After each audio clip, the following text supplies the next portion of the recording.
Salut à tous, c'est BizBiz. Alors aujourd'hui l'épisode 686 du Zap Image. Comme d'habitude, je vous mets des images de foot d'actualité, des images anciennes, on en parle un peu et c'est parti. Donc tout d'abord, n'hésitez pas à installer l'application OneFootball pour suivre toute l'actualité du foot en ligne sur description. Donc on va commencer directement déjà avec le choc hier en Espagne en Coupe du Roi. C'était le Barça qui recevait le Real Madrid pour cette demi-finale aller. Donc score partout, un partout. Donc Vasquez et Malcolm ont été les buteurs dans cette rencontre. Plutôt, on peut dire, ennuyante. Ça n'a pas été un classico, on peut dire, énorme. J'ai déjà vécu des classicos avec beaucoup plus d'intensité qu'hier. Donc voilà, c'est quand même une bonne opération pour le Real Madrid, parce qu'au match retour, ça sera chez eux. Ensuite, on continue avec Lionel Messi. Donc hier, il était remplaçant, parce qu'on avait parlé la veille voilà, qu'il avait des problèmes musculaires. Donc il est rentré en cours de jeu à la 63e minute.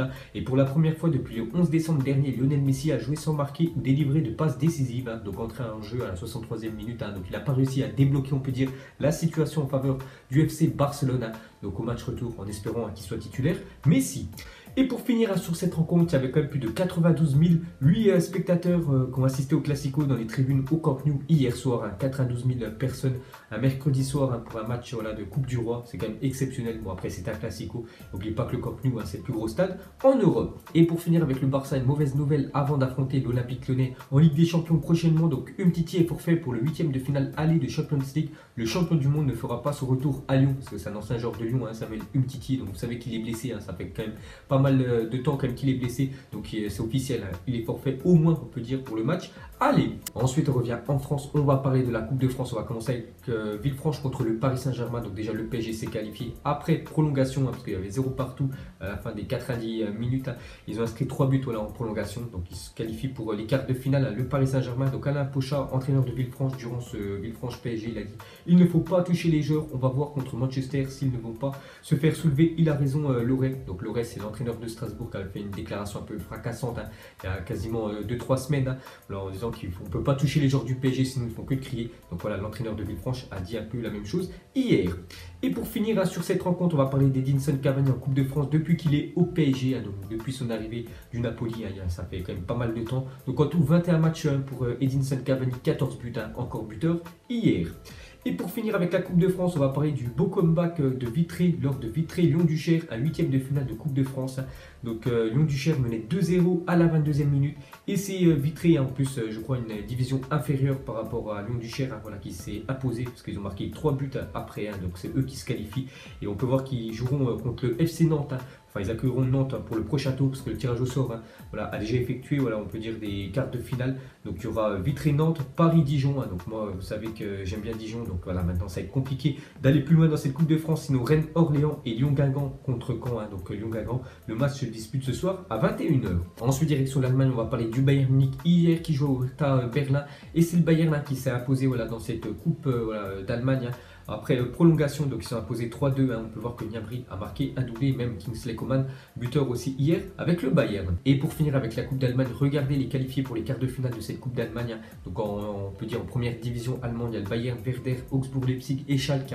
Et après on peut voir 3 autres équipes de deuxième division allemande. Ensuite on ouvre la page Emiliano Sala. Donc ça fait 2 semaines et demie quand même que son avion tout simplement s'est craché dans la Manche. Donc maintenant on sait que l'enquête avance. On a déjà retrouvé l'avion où il était. Et surtout hier, un corps repêché l'épave coincée. Donc le corps repéré mardi dans l'avion emprunté par Salah a été remonté à la surface ce mercredi matin par les autorités anglaises sans être pour l'instant identifié. Donc on ne sait toujours pas si c'est le corps tout simplement du pilote de l'avion ou de Emiliano Sala. On le saura certainement dans la journée, peut-être les jours prochains. Donc dès que je le sais, je vous le dirai. Donc une déclaration déjà de la personne qui est en charge des investigations, on peut dire des recherches. Il a dit cela a été effectué de la manière la plus digne possible et les familles ont bien entendu été tenues au courant des dernières avancées. Donc bien sûr, les familles sont déjà au courant en premier. Nous, on le saura bien sûr plus tard. Et pour finir avec cette tragédie, donc Nantes donne 10 jours à Cardiff pour payer le transfert d'Emiliano Sala à hauteur de 17 millions d'euros. Sinon, il pourrait tout simplement porter plainte. Parce que Cardiff n'a toujours pas payé le transfert d'Emiliano Sala. Donc c'est vrai que c'est un peu glauque bien sûr de parler d'argent dans ça, mais bon voilà, il y a qu'il y a eu sûrement des contrats qui ont été signés. Après, je ne sais pas si c'est les assurances qui m'ont payé, j'en sais rien. Donc voilà, moi juste je vous donne les infos. Donc Nantes réclame les 17 millions d'euros à Cardiff. Ensuite, à parler de Liverpool, a transmis une offre de 70 millions d'euros pour Lorenzo Insigne, repoussé par le Napoli qui en demanderait pas moins de 150 millions d'euros. C'est quand même énorme, 150 millions d'euros pour Lorenzo Insigne. Il faut voir que Liverpool est intéressé. Mais voilà, je ne pense pas qu'ils vont mettre autant d'argent pour recruter le petit Italien. Ensuite, mis à pied, Yann Caramo a été sanctionné pour avoir séché l'entraînement avec la réserve de Bordeaux, préférant se rendre à Paris pour y faire les soldes, et suite à une altercation avec Patrick Colter, donc c'est l'entraîneur adjoint. Donc voilà des news de Caramo, je crois, genre prêté quand même par l'Inter à Bordeaux. Donc au lieu d'aller à l'entraînement, il est parti à Paris faire voilà, des soldes. Donc je pense qu'il va être sanctionné, on peut dire financièrement, on peut dire sportivement. Ensuite, regardez les meilleures attaques cette saison, toutes compétitions confondues. Donc l'équipe qui a le plus marqué, on peut dire, dans les 5 gros championnats, c'est Manchester City. Donc plus déjà 114 buts depuis le mois d'août. C'est quand même énorme. Paris 101, donc hier c'était à 97 buts qu'ils ont marqué 3 buts. Voilà, ils sont déjà voilà, plus de 100 buts marqués, c'est quand même énorme. Et la troisième équipe, le FC Barcelone. Et pour finir cette fois-ci, regardez les joueurs, on peut dire, les plus décisifs cette saison. Donc un but plus passe décisive, club plus sélection, toutes compétitions confondues. Donc le premier c'est Messi, déjà 43 buts depuis le début de saison, donc 43 buts, donc c'est des buts plus passe décisive, donc il a appliqué dessus, donc c'est énorme. Deuxième Neymar, troisième Mbappé, on voit quand même 2 joueurs du PSG dans les 3 premières positions. Ensuite officiel, William vainqueur écope de 3 matchs de suspension, dont 1 avec sursis suite à son expulsion face à Guingamp. Donc c'était la demi-finale de Coupe de la Liga, donc 2 matchs voilà, que va louper William vainqueur avec l'équipe de Monaco.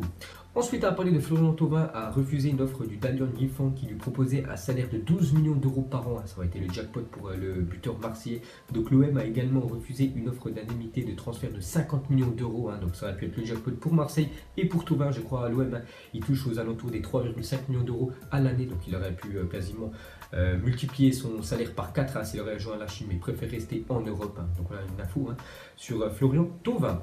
Ensuite, une déclaration de Patrick Kluivert, ancienne, on peut dire grande star voilà, du FC Barcelone et de l'équipe hollandaise. Il a dit: pour moi, Kylian Mbappé est le meilleur buteur dans le football actuellement. Donc voilà une info de Patrick Kluivert sur Mbappé. Pour lui, c'est le meilleur numéro 9 actuellement dans la planète. Ensuite, officiel, Infantino est le seul candidat à la prochaine élection à la présidence de la FIFA prévue en juin prochain. Donc voilà, personne d'autre pour l'instant est candidat pour devenir, on peut dire, le président de la FIFA dans les prochaines années. Ensuite, officiel, Kostas Mitroglou n'a pas été inscrit sur la liste des joueurs de Galatasaray pour disputer l'Europa Liga. Donc chaque saison, voilà, les équipes qui jouent la Coupe d'Europe, que ce soit Ligue des Champions ou Europa Liga, donc en début d'année, au mois d'août, ils doivent donner une liste, et au mois de janvier, une autre liste, voilà, pour les équipes qui sont qualifiées, on peut dire, pour la deuxième partie, voilà, en Coupe d'Europe.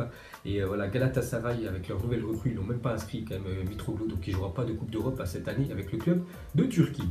Ensuite, une déclaration d'Anthony Lopez, le gardien de l'Olympique Lyonnais, très bon cette année, donc il a décidé quand même de mettre en pause la sélection portugaise. Il a dit: c'est une décision que j'ai prise avec le sélectionneur, je veux profiter de ma famille, de ne pas voir grandir mes enfants me manque, je veux me concentrer uniquement sur l'Olympique Lyonnais. Donc voilà ce qu'a dit Anthony Lopez. Pourtant déjà il n'était pas, on peut dire, le numéro 1 au Portugal. Je crois que c'est Rui Patricio, le gardien numéro 1 de l'équipe nationale portugaise. Donc voilà, Lopez maintenant, on peut dire, prendre un petit break avec la sélection portugaise et veut se concentrer à 100% avec le club de Lyon. Ensuite, à parler de Mourinho, se rendra à Milan demain pour rencontrer Marotta, c'est le directeur sportif de l'Inter. Donc un retour du Special One la saison prochaine sur le banc de l'Inter est possible. Donc le dernier coup qu'il a entraîné l'Inter, quand même, l'Inter a été champion d'Europe, ils ont gagné la Ligue des Champions. Pourquoi pas un retour quand même de Mourinho dans son ancien club à l'Inter, donc affaire à suivre. Ensuite, une déclaration de Thomas Tuchel, il a dit: Neymar n'a pas de douleur, il va mieux après ce voyage en Espagne, il a beaucoup moins de douleur. Donc Neymar est parti faire un petit séjour, on peut dire, en Espagne pendant quelques jours, tout simplement pour voilà, essayer de réparer, voilà, de soigner, on peut dire, sa cheville. On peut voir que maintenant il ne sent plus trop de douleur. Donc on sait que normalement, officiellement, il devrait louper pendant 10 semaines à 2 compétitions. Donc pourquoi pas un retour de Neymar plus tôt que prévu, pourquoi pas pour le match retour contre Manchester United au Parc des Princes. Ce serait vraiment parfait et magnifique pour les supporters du PSG. Ensuite, on va parler de Benfica hier qui jouait contre Sporting. Donc c'était la demi-finale aller de la Coupe portugaise. Donc c'est le Benfica qui s'est imposé 2-1 contre l'équipe de Sporting. N'oubliez pas que Sporting, il y a quasiment 2 semaines, ont remporté la Coupe de la Ligue anglaise. Donc match retour la semaine prochaine. Ensuite, une déclaration de Guardiola. Il a dit: pour moi, mettre sur le banc Bernardo Silva maintenant est presque presque impossible en ce moment, c'est Bernardo Silva et 10 autres joueurs au centre et sur une aile. Chaque match qu'il a joué, il a été parfait. Donc voilà, c'est vraiment pour l'instant son meilleur joueur. Et voilà, Guardiola, c'est Bernardo Silva, l'ancien joueur de Monaco. Donc à chaque fois, il est titulaire et il fait une équipe à côté, bien sûr, du joueur portugais. Ensuite, à parler de Manchester United, va se mettre en quête d'un défenseur central l'été prochain. Il rêverait d'attirer Raphaël Varane. Je sais que Manchester avait déjà fait une proposition à Naples pour Koulibaly. Et donc eux, ils veulent vraiment un très gros défenseur l'été prochain. Ils penseraient aussi à Raphaël Varane. Je pense aussi que ça coûte très cher à Varane. Je pense plus de 100 millions d'euros, parce que je ne vois pas le Real le lâcher en dessous de 100 millions d'euros. Donc à faire, à suivre. Et pour finir ce zappimage, on va terminer avec United. Les dirigeants de Manchester songeraient à garder Solskjaer comme entraîneur la saison prochaine. Donc c'est plus une question pour les supporters de Manchester. Est-ce que Manchester doit garder cet entraîneur la saison prochaine? Parce qu'ils avaient dit qu'ils allaient le prendre en intérim, voilà, pour seulement 6 mois et après le remplacer. Et pour l'instant, il fait vraiment du très bon boulot. Je crois que les derniers matchs, 9 victoires, 1 match nul. Donc le mieux quand même serait de le garder parce qu'il fait vraiment du très bon taf. Donc vous mettrez tout ça en commentaire. Est-ce qu'il faut garder cet entraîneur ou le remplacer par un autre? Donc voilà les gars, la fin du zappimage 686. Donc si ça vous a plu, un petit like et je vous ferai l'épisode 687 demain. Donc moi je vous laisse et je vous dis à la prochaine comme d'habitude. Ciao à tous. Donc on l'a maquillé avec des mensonges. Et que son âme est moche, plus qu'à la maquiller avec des mensonges. Je sais pas ce qui se passe dans ma tête. Parfois, je voudrais sauver la terre. Parfois, je voudrais la voir brûler. Ça va pas trop, je roule un terre. Trop de haine pour 9 mètres carrés. Tristesse, faut pas.